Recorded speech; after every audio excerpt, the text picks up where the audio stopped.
मराठा समाजाच्या पोरांना सांगणं आहे की कोणताही नेता आला, तो भाजपचा येईल, तो विरोधी पक्षाचा येईल, आपल्या पोरांनी त्यांना ताण देऊ नका. आपल्या व्यासपीठावर आलेला आपला दुश्मन जरी असला तरी त्याला सन्मान द्यायचा शिका.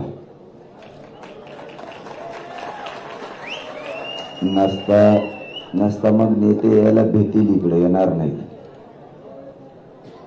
मला आता पत्रकारांनी सांगितलं, कोणीतरी मोठा गोंधळ घातला. नेते आल्यावर तुम्ही गोंधळ घालणार असले तर तुमच्याकडे कोणी येणार नाही.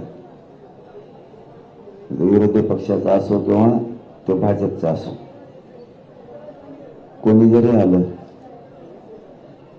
तरी आपल्या जोवर आपल्या सहन होत आहे तोवर सन्मान करा. ज्यावेळेस आपल्याला वाटणार आहे आरक्षण भेटत नाही, त्या टायमाला बघू आपण काय करायचं.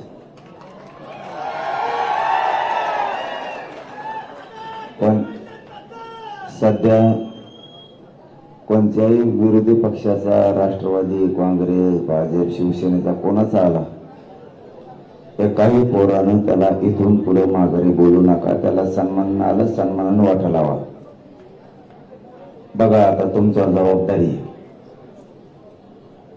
तो गोंधळ घालणारे कोण आहे ती बघावं लागेल आपल्याला. व्हिडिओ असूनच त्याचा सरकारने पाठवलेले आहेत का? मी मागेच सांगितलं ते सरकार दंगल घडणार आहे. माझे पोर असं करत नाही, ते सरकारचेच असू शकते, तेव्हाच ते असं करते. म्हणजे त्यांना ते घडूनच आणायचे. त्यामुळं पोरं सावध राहा. कोणता नेता आला त्याला त्रास देऊ नका, थोडं सावध राहा. बाकी मी सगळं बघतो. मी यांची पाठपुराला पक्का आहे.